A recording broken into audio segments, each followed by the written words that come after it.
Well, market sentiments of the Nigerian equities market began the new week in the negative territory, trading down at intraday. Let's see what it is like at the moment as we join my colleague there at the exchange, Temple Ashaju. Hello, Temple. Good afternoon. Can you bring us up to speed with the state of the index at the moment? Where are we? Well, good afternoon, Chimeze. Things are not looking so good. We're down some 0.28% in terms of the key benchmark indices performance so far today. And of course, the industrial goods segment of the market is really dragging the market right now, because if you look at CCNN, which is a cement company, it's down by more than 4%, 4.48% or thereabouts. And if you look at UAC Properties, it's also down by some 8.93%.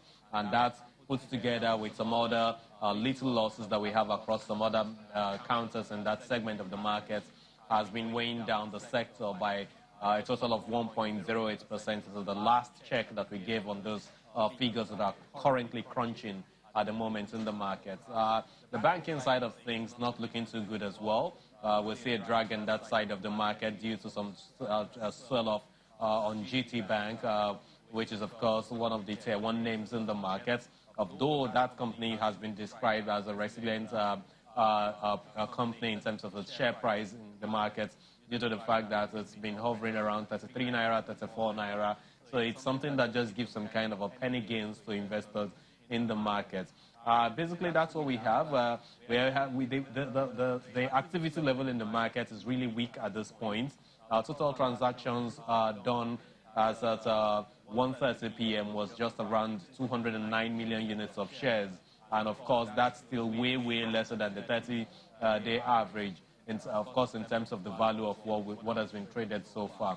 I think going by what analysts are projecting for this week, the week is likely to be mixed. We're likely to have a bit of a mixed trading session with more of a bearish tilt, though, because, again, a lot of stocks are really being beaten down. Prices are really low. Quite a number of companies have been pushed to the offer cuts, and that is probably going to lead to some kind of bargain hunting for some investors that want to come in for some short-term or speculative purposes in the market. So if that eventually happens, then we can possibly see a bit of a positive or bullish tilt in the market for this week.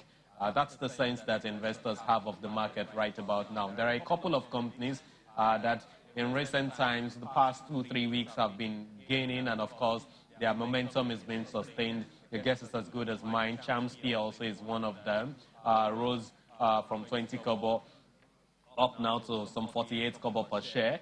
Dangote Flour in the past 12 to 13 sessions recorded some 136% of gains.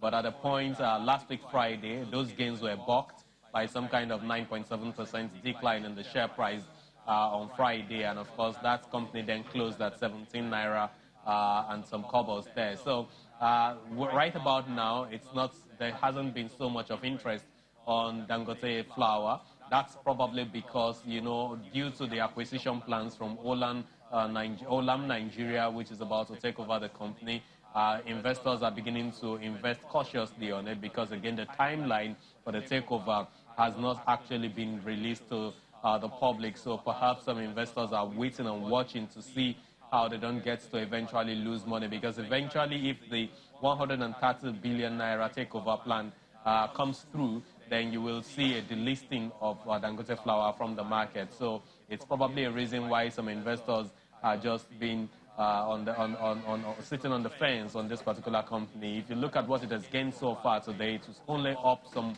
1.14% in terms of its share price. For the likes of Japol PLC, that continues to maintain its grip. The bulls continue to maintain their grip on that particular company. Earlier, we saw it rising at some 7%. But if you look at NEM Insurance, which is currently up by almost 10% in the markets, the news around that we don't know, except for the fact that it's paying out some kind of 13 kobo per dividend.